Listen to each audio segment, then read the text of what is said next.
Ben, do you know about it? If I seem preoccupied as well, it's because I was encountering another one of those streaming failures at the top of the show. But I just got it Oh, fixed. Welcome aboard, everybody on the YouTubes. I do not know about the twisted mind of Danny DeVito. Did he go on a talk oh show no, and no. was It's weird? just every once in a while, there will be a thing that they use when advertising a film, and one of the things is from the twisted mind of Oh blank. yeah, yeah, And yeah, the yeah. one that I remember is Danny DeVito. I forget what it was that Danny DeVito did, He direct a but it was movie some show that some movie that he either directed or produced. Yeah, this will be fine. from the twisted mind of Danny DeVito. Throw Mama from the Train 2. Oh man, and it's TOO, of course. But no, the trailer that I have seen most recently that I am very much looking forward to is Glass Onion. Oh yeah, I did see that. A Knives That looks really Out good. mystery. Yep, and that led me to watching Ryan Johnson's directed and I think written video for LCD Sound Systems. Oh baby, I'm not Okay. going to say anything about it, and we can't play it on the podcast. We've run into that problem before, but I recommend checking it out. I Um, also, if anybody who's listening wants to check out more Ryan Johnson, his directorial debut Brick is a brilliant film. oh, Ben, you and I actually bonded over Brick because the DVD of it was in the office for a really long time, Still is actually. and I was like, "Is that any good?" And you had seen it, and I had not, and you were McCandless like, "You bought should it. Yeah. check it out," and I did, and I was like, "That was a really good movie." Who knew that Joseph Gordon-Levitt was so? Here's the thing about Brick. Spoilers for Brick. Not really. I'm not going to get into it too much, but the the the film noir high school really works Yeah. because the stakes for high schoolers are very high. So it all made sense. And either whatever or suspend me, like when he was yelling at the principal as Yeah. though he were the cop. It was so good. Yeah. I'll need Um to go back and Ryan revisit that. Johnson never directed a Batman. He did Not that he never to. should, but He'll I get would his be turn. interested to see. Yeah, I'd be interested to see it. I Here's the thing. I have never seen, and I am serious about this. Never seen anything that he's done that I have disliked. He's one of those filmmakers that I'm like, this is stuff for me. He didn't gain any friends with The Last Jedi, but I did not I like it. really like The Last Jedi, Yeah. and I'm not afraid to say it I really like here on Knives this Out. I think podcast I've that no seen one it like listens to. 3 times. Yeah. And speaking of that, if this is your first time listening to the podcast, we say that nobody listens to it. It's by design. If you are listening to it, we don't consider you nobody. We enjoy you, and we're happy that you're here. Welcome to just tuning in to episode 341. Scott Zolnowski, my friend, has listened to the podcast in the past, and he is part of the group that I'm going to be talking about here. So, Scott, get ready, because you will know something that I don't, which is how exactly I'm going to handle being invited to play a game online with my friends from college. I had done it a little bit previously, um, and I don't want to, not because I don't like them, but because, as I have famously stated on this podcast before, I do not like playing role-playing games online with other people. It is It's something that I much more tried fun in person. and I do not enjoy it. Yeah, and they want to Paul, are play you on saying you didn't Saturday. enjoy all 16 hours of Annex games? Then I'm gonna say this: I love Annex Theater. Anyway, the big thing is that, and I loved all the people that I played with. And we'll leave it at that. The event itself, there's nothing that Annex did wrong. Again, it's my. There's something about being in the room that is important to me when doing games in that nature, because there are people, and this is the thing, is that I like all the people that I've played online, because there are other people that I've played online games with. They're all wonderful people. I do have fun, when I'm doing it, like, for the time that I'm doing it, but the lead up to and afterwards, and even during, sometimes I'm like, I would rather be doing something else at this point. Oh, speaking of, I would rather be doing something else at this point. The podcast. No, I'm kidding. I had another dream. Ben Lawrence is disappointed in me dream. Where we were doing a song. It was Dust in the Wind. And I had not memorized the lyrics. And I had promised you that I would before we played it. And I was like, oh, I got this. It's Dust in the Wind. I closed my eyes only for a moment, and a moment's gone. Got it. No problems whatsoever. And we weren't playing. There was another band playing. And it was an all-girl band, and they were really good, and they were like, in their early 20s and just starting out, and they played Dust in the Wind as one of the songs they were gonna do. And you looked at me, and I'm like, I don't know.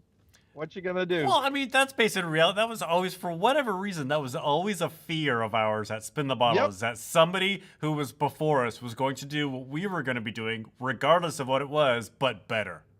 Did it ever happen? Well, Reggie Watts kind of, but not really. I want to say that every time we played music and I brought my tiny drum kit, there was always a better drummer with a better band and a full-size drum kit already playing before us. Yep. That seemed to be a thing. I have one of those boxes now. You remember the box that guy had that he sat on and he did the drums on the box? Maybe. It's like a wooden box, and like one side is snare sounding and the other side is, okay. And they sit on it and they tap. You've probably seen it before. Anyway, I've seen something like that. We have one of those now. Yep. Your house is just a menagerie of instruments. Speaking about that, okay, so your friend and mine, Aaron Jorgensen, famously plays the marimba. A huge instrument. And you probably have had to do this. I know I have before. Help move it up and down stairs at some point in time. Either I'm sure I've helped at some point. Yeah. Exactly. Yeah.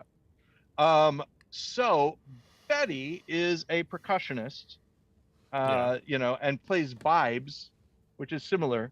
I have made a purchase, another large ticket musical instrument purchase of a thing called a mallet station. Did I talk about this already on the podcast? Mallet station. A mallet station is a MIDI controller that looks like it's the size of a large keyboard, right? And it looks like a marimba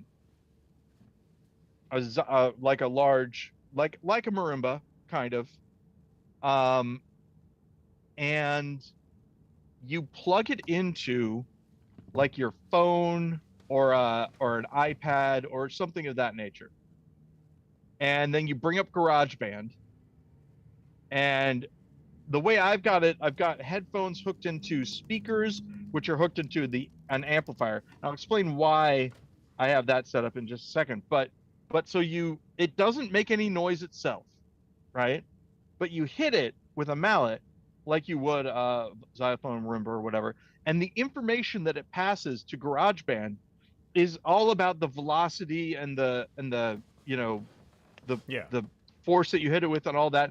And it sounds like a marimba. So it's like a MIDI drum kit in marimba in marimba form factor. Exactly. and it, you know, all the notes and everything like that. And so it's great.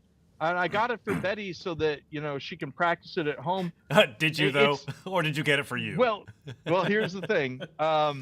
So you know, the idea was that we could rent a marimba for some price, and we figured out that in a year, this thing would pay for itself in the amount that we would spend on marimbas. And the thing that I'm doing with it is playing it. It's in our room because it's the biggest room and it fits in there.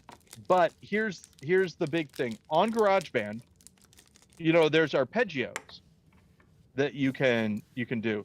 Little like wheel you can like The arpeggiator or whatever. yeah, But or there are also voices that have arpeggios on it. So you hit a key and it goes, you know, instead of just doing the note, doom, or instead of doing chords, it does like, you know, the 80s synth kind of. Yeah.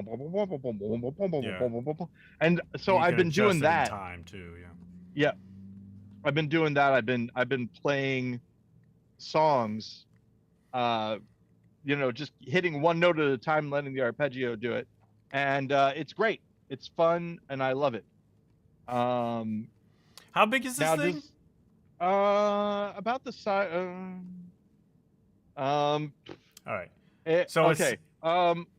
Okay. The seats behind you. Yeah. About 4 seats. 4 seats. So like. Yeah.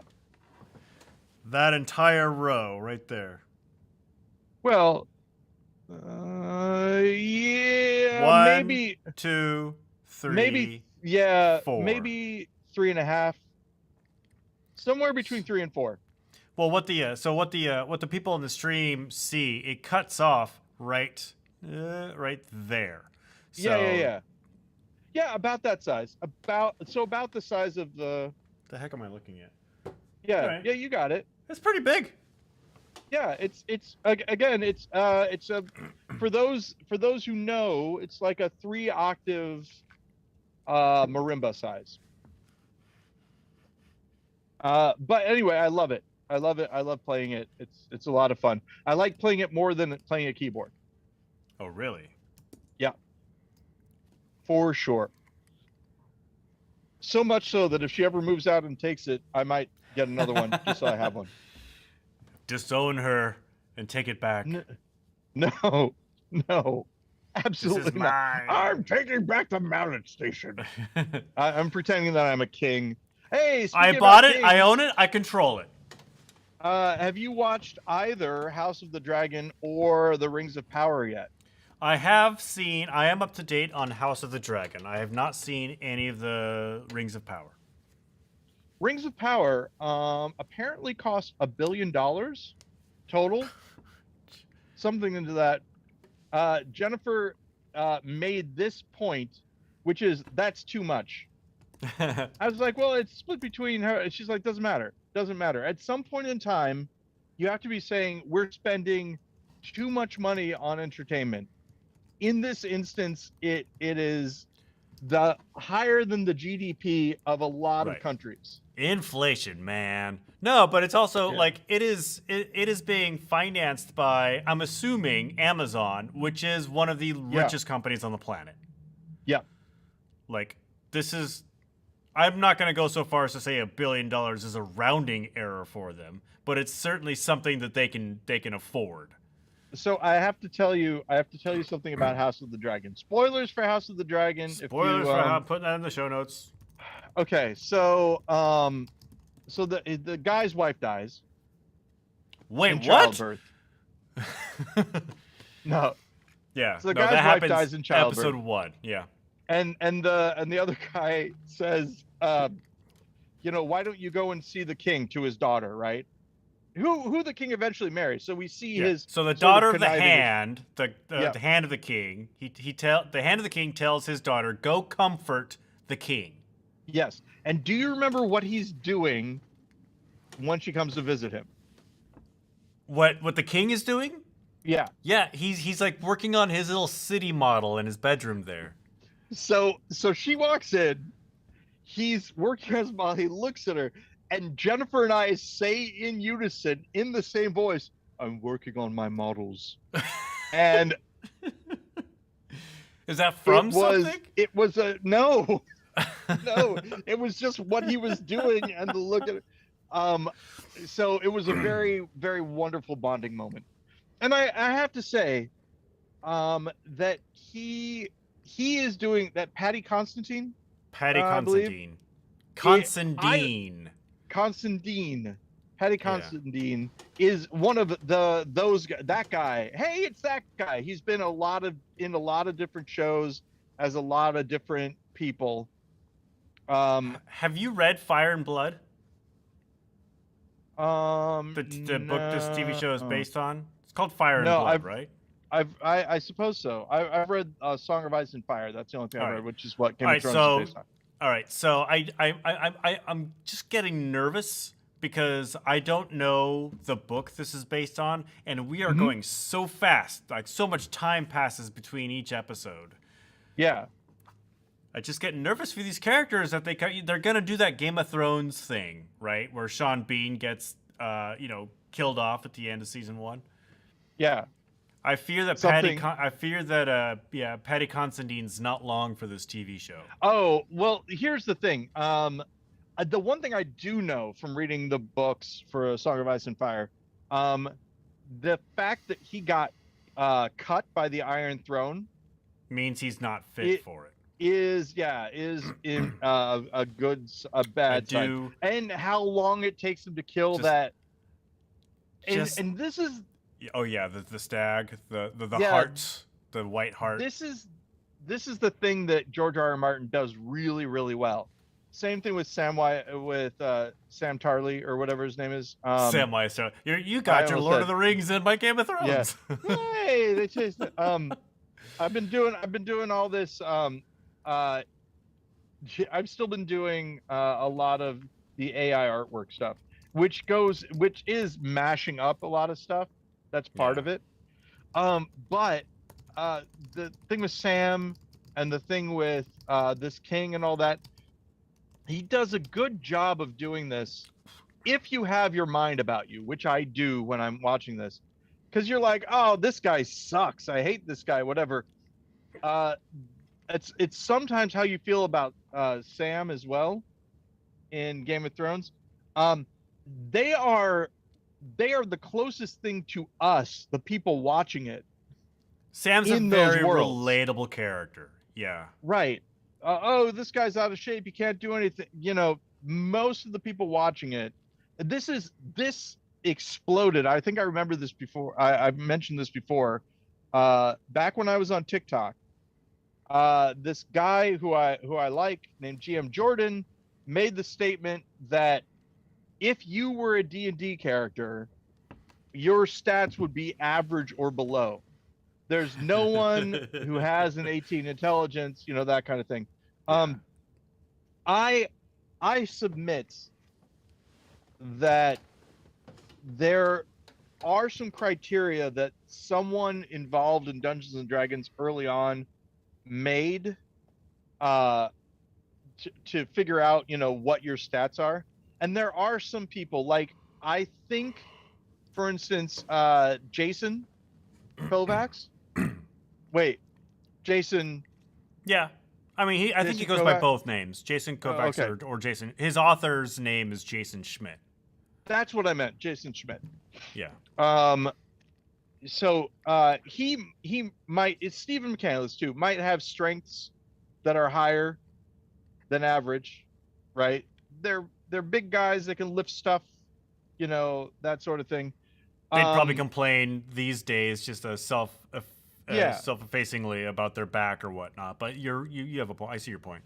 And there are like intelligence tests and things like that. One of the things for charisma was how many times you've been on television. And so, and that was at a time when there was network television only, right? So that's a little bit different these days. But, there are people that I know that have higher, like Jennifer, right? Her charisma score would be higher than normal. Was she on TV? Due to being Well, she was on TV, but the big thing is being a successful actor. Like you and I would probably have somewhat higher charisma based on, our hosting Well, on I Spin the would Bottle, stuff like hope that. so. Yeah, exactly. Um, Charisma is not about attractive. I'm not saying this about you. I'm saying charisma is not about attractiveness. It's about your concept, your ability to persuade people, things like that, higher than the average person due to our theater training. Now, 18s, no.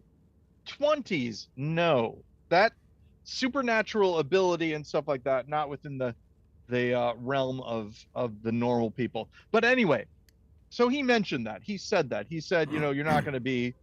And people got really upset. And they're like, how dare you say Yeah. that I would be and all that. And one of the things that I did like a response, and I was like, look, this is one of the, because they're commoners, right? Commoners in D&D, the normal people, they like have a low number of hit points. They don't really have any skills, that kind of stuff. And the idea is that we would be those things. Artisans, stuff like that, are all commoners. Shopkeepers are all commoners, all that. There aren't that many adventurers. And I said, okay, look, it says in the book that the average adventurer can travel, and it's something like 30 miles in a day. I'm picking that number out. I have the actual amount, but I'm just 30 miles in a day.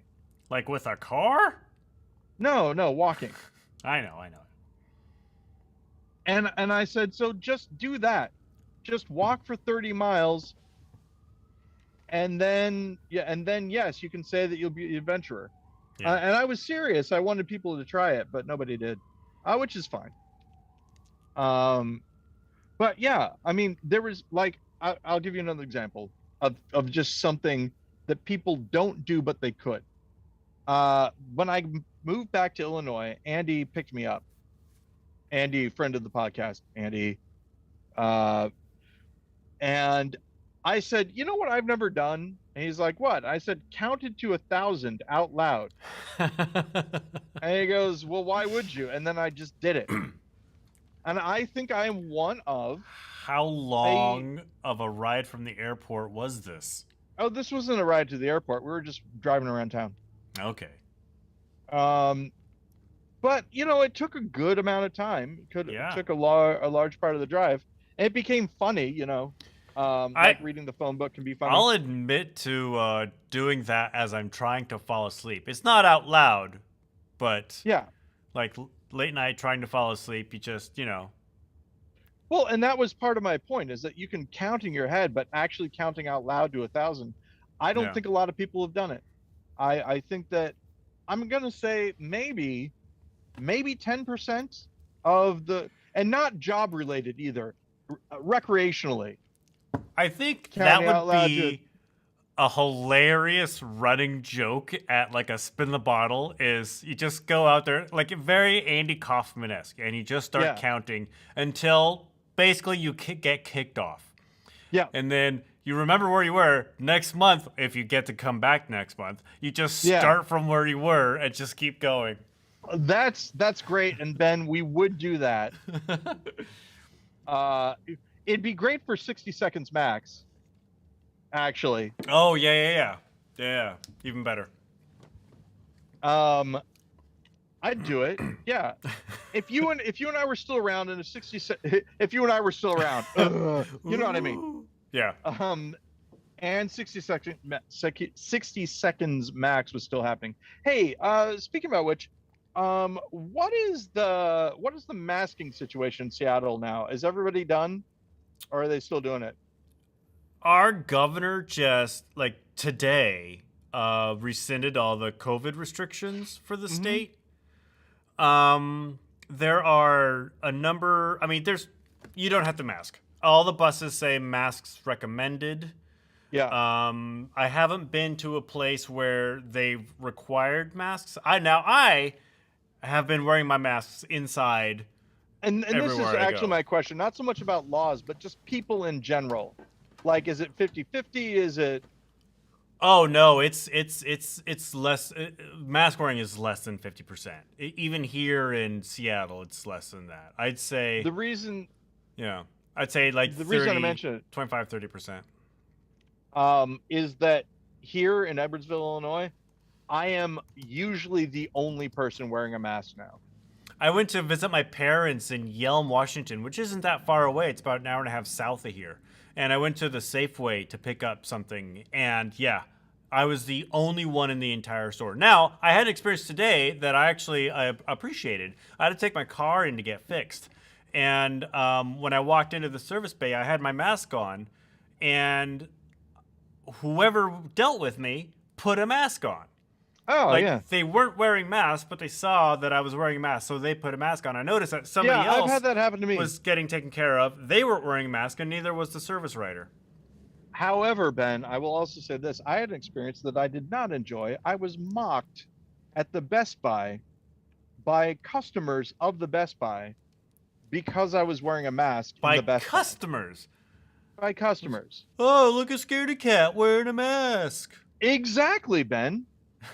Except Jesus. not in the mocking tone. It just shaking. Oh, they weren't doing this. They were shaking their. I can't do it. They were shaking their head like, look at this guy wearing a mask. What a dummy. To He his probably friend. voted for Biden. Yeah. I think I told you this. I went to a friend's house to do some work for him, and when I walk in, it's him and another person, and neither of them are wearing masks, but I am. And they were like, "Oh, still wearing a mask, huh?" Not in a like a mocking way, but "Oh, you're still doing Yeah. that thing," and I'm like, "Yeah, still trying to be safe." And they say, "Have you had COVID yet?" I'm like, "No." And they're like, "Oh, well, one guy I knew had it, and the other guy was like, Yeah. "Oh yeah, I had it about a month and a half ago." I'm like, "Yeah, I can see how."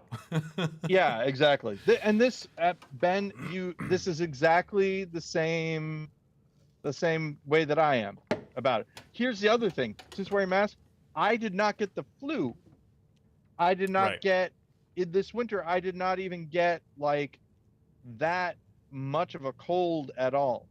So I had a cold for a couple days at one point, which I felt cheated because I'm like, I'm wearing a mask everywhere and I'm washing my hands. Why do I have a cold? I can only imagine how worse it would have been yeah. had I not been taking those precautions. I do feel at some point in time, at least around here, we're gonna run into a situation where we are told to remove our masks when in a store. Yeah. Like that will become a thing. Well, I wouldn't be surprised if there are private businesses around that area that will refuse to serve you if you were wearing a mask. Yep. I've And seen a lot. it'll be Yeah. a safety reason. They'll say I need to be able to see who you are Right. or whatever. It's not going to be and I think you might be the same age as me on this. I know that we're a little bit apart, but when you were a kid, did you ask your parents what the no shirt, no shoes, no service signs were for? I'm sure I did at some point. And do you remember what they said? I do not remember what they said. I don't remember the no shirt reason, but I do remember that you had to wear shoes so you wouldn't hurt your feet. Right. That is exactly what my dad said as well. Oh, it's so that people don't hurt their feet. I was like, well, why do you have to wear a shirt then? And he was like, well, it's the business's choice, something to that effect. Yeah. Well, they just don't want It's people to. obscene. And it wasn't until probably I was in my 30s when I realized that it was specifically targeting hippies, like an anti-hippie law. It's Or it's, not a law, but social movement. it's actually a cleaned up version of no hippies allowed. Yeah, exactly. I had not even thought of that. Yeah, no, seriously. it God, took me a I while to hate figure that out. hippies. Yeah, yeah. So I don't know. You probably remember this. We had a very like when we wrote our episode of Cherub, a very like anti-hippie vibe for whatever reason that we wrote into that episode. there is so much stuff that they made us take out. Yeah. Did the anti-hippie stuff stay in, or did that get cut too? No, I think it probably got watered down, but we did actually have a hippie get killed by the vampire, played Which by Gretchen is, Doma. oh, I remember that. She did a good job. It was a lot of fun. So yeah, still salty, Ben, about the changes that they made. That was the agreement. They were the I don't executive producers. I don't think that there is any change that they made that made it better. I can't think of one. I just remember them taking the guns out. We had guns in that episode, and they made us take it out. Yeah. Which is, I still love it. At the time that it was written, I think it was unique. They've probably done it now by this time, but the idea that they put up all these wards and stuff like this to stop a vampire from coming into the place, so he just shoots them instead from outside. Vampires are still able to use guns. That's still a thing that I ever seen a vampire shoot a gun in one of the many vampire I honestly think that something like that happened just recently. Like there's something, I'm trying to remember what it was, but just recently they added that as a thing that a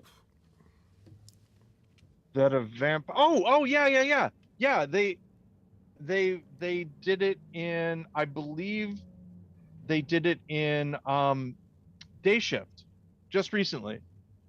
Day Shift had vampires using guns. Yeah, Day Shift. Day Shift is I think it was Netflix. I want to say it might be Amazon Prime. I hate the fact that I can't differentiate between. Oh, you know what? I think it was Hulu. I honestly think it was Hulu. Do I hear Disney Plus? But it's Jamie Foxx is a vampire hunter. The big thing is it's a directorial debut of the guy who did the John Wick films. And, you know, all the things that I'm reading about, they're like, no character development and blah, blah, blah. And it doesn't matter. It's completely action scenes. The action scenes are really cool. If you like that sort of thing, which I do. But anyway, in it, they have vampires who are, who shoot guns. Did Blade have a gun? Was Blade a vampire? So. Blade was a daywalker, Ben, famously vampire and also human, like half vampire, half human. Never seen it. I'm just picturing the cover art of Wesley Snipes looking all, you know, speaking about which, do you know about the new Blade coming out? I do not. Yeah. Oh God, can't think of his name. He was in the last True Detective. Oh yeah. That guy. No, this is. I don't remember. Can you come up with it before I look it up? No, I won't be able to. Oh wait, yeah. I can't think of It's an unusual name. He did such a good job. That's Marshala Ali. Part of it. Okay. He's going to be Blade. Nice. In fact, look it up. Can you see when it comes out? Hang on. Marshala Ali is going to be Blade. It's in pre-production. Okay. However, it says it's going to be in 2023. All right. Which is, if they're in pre-production, that's a really fast timeline. Can you tell me how old he is? Because one of the jokes is that he, you know, as an ageless person is a good choice for Blade. He was born February 16th, 1974, which makes him 48 today. He is younger than us, Ben. Well, he's older. He's 2 years older than I am. You are 3 years older than me. That's right. Well, anyway, he's younger than me. But you can be Blade. Well, you can't be Blade, but you can be a.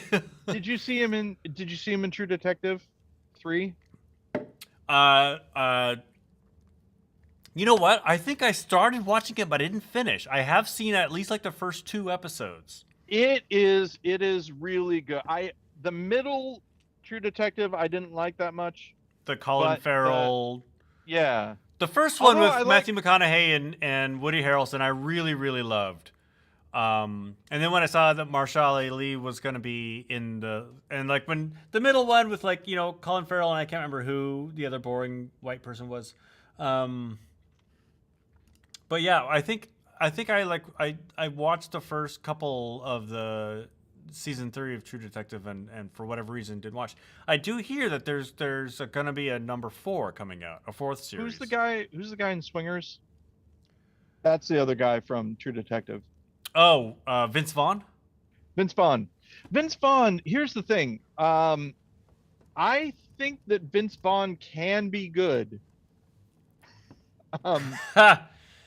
He if lets his he personality get in the way applies himself. sometimes. Yeah, that's what I was gonna say. Colin Farrell, likewise, I really like Colin Farrell now.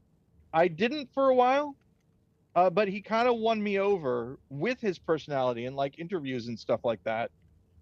He is engaging and he cares about the people that he talks to, which I think is cool. I think the very first thing I saw him in was the Ben Affleck Daredevil movie. As Boomerang?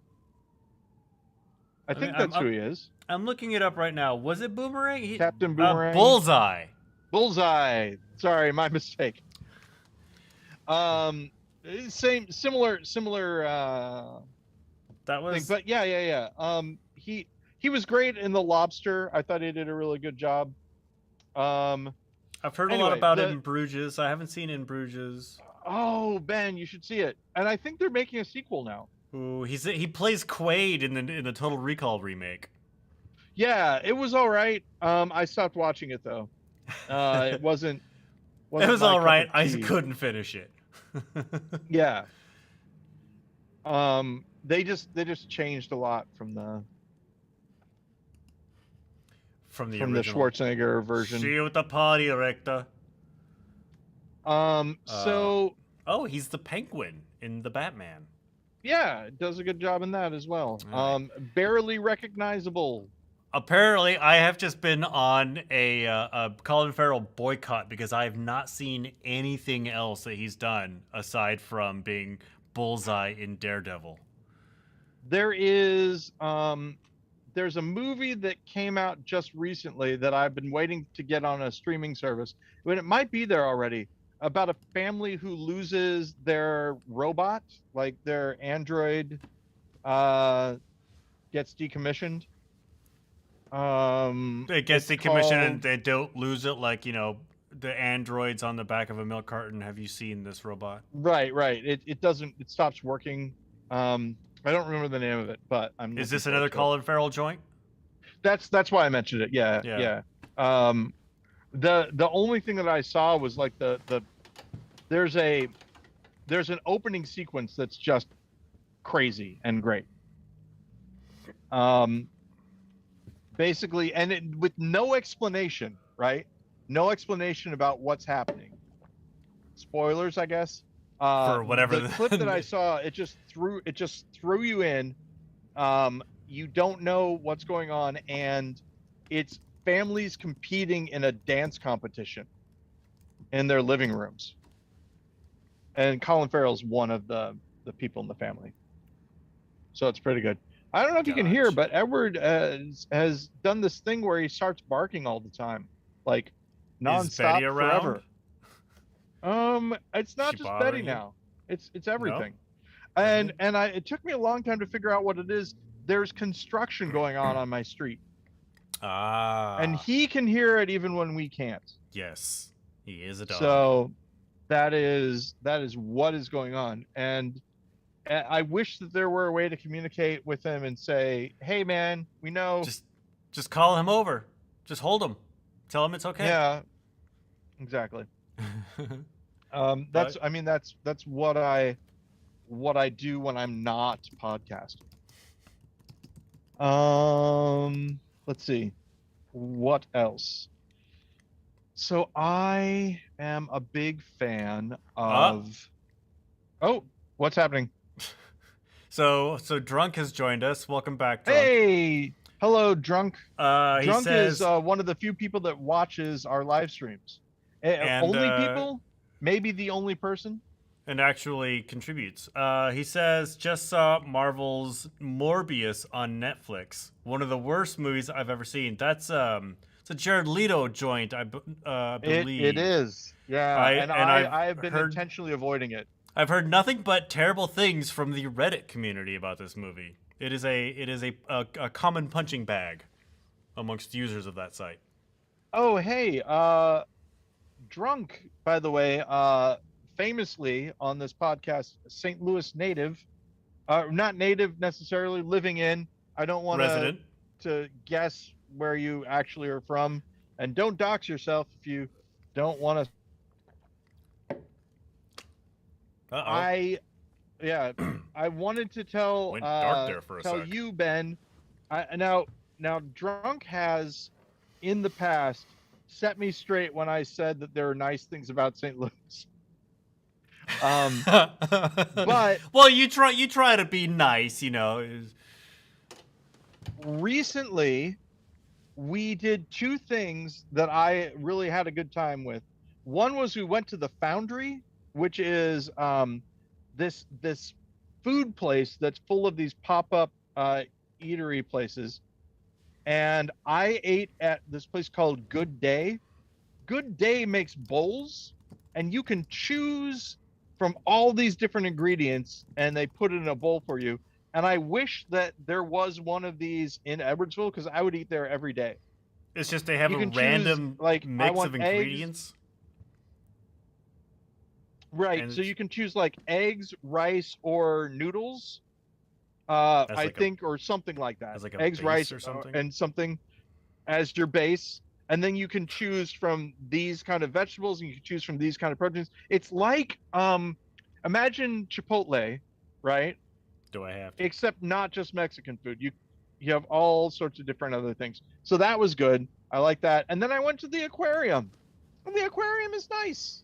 I got to touch a ray, which is neat. I quote and then here, after that, I touched some fish.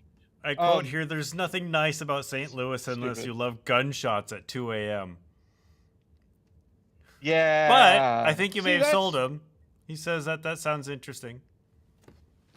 Might try it. Yeah, the Foundry, so the Foundry is interesting. The thing is that Good Day is just one of they had all sorts of other restaurants, and they're kind of like each one of them, this is not their intention probably, but each one of them is like a chain restaurant from an alternate universe.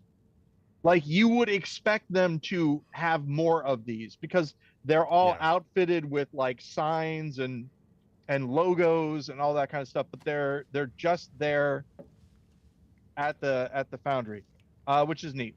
And again, the aquarium, you get on this fake train, and then John Goodman welcomes you. Famous St. Louis native or resident. I don't think we're allowed to say that anymore.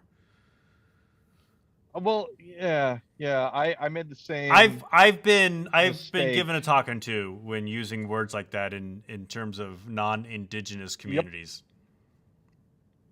Yep. Yeah, and also, I mean, the other side of it is that when you use that as a term, you're indicating that they were born and raised there, which is sometimes not the case. Right. Emo Phillips famously had a joke that is no longer in my lexicon because of that, and I won't go into it. Hey, Paul, so are you familiar with Imo's Pizza? Emo's Pizza? Oh, famously, yeah, Drunk. Get this, right? My wife wanted to start fights, and so she was thinking about getting a sign for the front of our house that says Emo's Pizza is not pizza. Why would she just want to start fights? She just wants to see the world burn? She is. Yes, I am married to the Joker. The It's not about the money. So Provel is famously a processed cheese that is a combination of provolone and mozzarella that Emos puts out in these tins, not tins, sorry, these plastic tubs. And you know what, Ben? This is worth it. This is worth it. I'm gonna leave for just a second. Okay. I'll be right back. Paul has left. So so you can hear me, Ben. Yes, and no, everybody yes. on the stream can hear you as well. I think the podcast, Oh, okay. if you listen to the podcast on Apple Podcasts, you probably won't be able to hear Paul anymore. In fact, you can't hear him now because I'm talking and he isn't. Oh, he's back. No, he isn't. So, no, I'm not back yet. So this is I'm gonna show you the thing. Drunk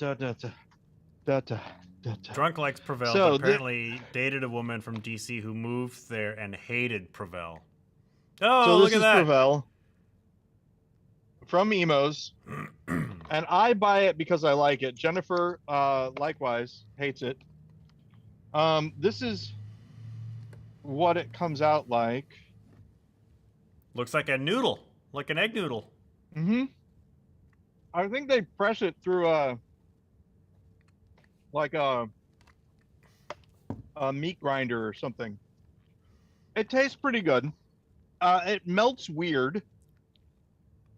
And so they use I don't know, maybe Drunk can explain it a little bit more, but you should be talking, not me.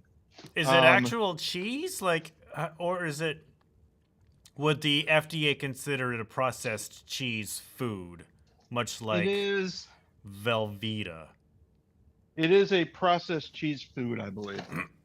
Maybe Drunk is actually impressed. You have an actual thing of Provel. Yeah, I like it. Apparently, it goes good on salad as well. I use it to train the dog. You're gonna have to repeat that, Ben. Provel. Paul uses Provel to train Edward. Yes, and apparently Provel's like 4 different cheeses all mixed together. I can see why the meat grinder would come in handy. Yeah, and it comes out like Play-Doh. It's extruded like Play-Doh. Yeah, and I like the shape. I like. I used to buy Baby Bells, and give him little bits of it. But Provel, I can like smash around a pill when I'm feeding him pills. So that's his Swiss cheddar and provolone. Yeah, and I like it. But so Emo's pizza, famously super thin crust. The sauce is okay. Like I said, Provel melts weird. It melts kind of in a mass. Is Emo's a reaction to Chicago deep dish? It might be. It might be that somebody intentionally made the opposite. Yeah, because there's a famously anti-Chicago sentiment in the rest of Illinois. Yes. So Illinois, in fact, Southern Illinois, where I'm at, they try to align themselves more with. We talked about this more with St. Louis than Chicago. Yeah. St. Louis has an adversarial relationship with Chicago because Chicago took over the spotlight. It became much bigger. St. Louis was for a while the place to be. Famously, the Olympics in the United States, the first Olympics were held in St. Louis, for example. True story. Drunk says that we gotta get some Emos and Provel. Yeah, next time you come by, Ben. Next time I'm in St. Louis. Also, I want to. We have just 5 minutes left in the show. I want to give a plug. Sketchfest is this weekend. Sketchfest is the world's original sketch comedy festival here in Seattle. Paul, you and I performed at Sketchfest once. You remember that? Yeah. Can I ask you a question, Ben? Sketchfest, is it streaming? Nope. It is live only. Okay, and so that means that the people listening to this will have missed Sketchfest. Unless you're watching it live on we have Paul, we have 3 people watching right now. Wait, what? Why? What happened? What did we do wrong? Who are you people? 3 people. Oh, that's crazy. Thank you. Now we're down to 2. Once okay, yeah. Somebody heard and responded to the call and was like, "Okay, fine. I'm I'll out. Drop off. I've been seen. They're on to us." Yeah, exactly. Hey, speaking about which, we have about 2 minutes left, Ben. I just want to say that is the only news story I know. The Queen dying. Is there anything else that I should know that happened this week that you know that I don't? Yeah, I see. The Queen kind of took over the spotlight. There's been a lot of political doings, but nothing that I know too much about to quiz you on. And Ben, have you noticed that the Queen died, and neither of us did an impression of her with a high-pitched, bad British accent? No, however, it's not too late, and and I think it is. I would recommend it's everybody like go 10 years too late. I would recommend everybody go rewatch The Naked Gun. I don't know if you remember the climax of that movie. The Queen plays a role. Yes, O.J. Simpson is in the movie as well. Is the Queen in a wheelchair? No, but there is somebody in a thing. Well, yeah, it's O.J. who's in the wheelchair. Oh, well, yes.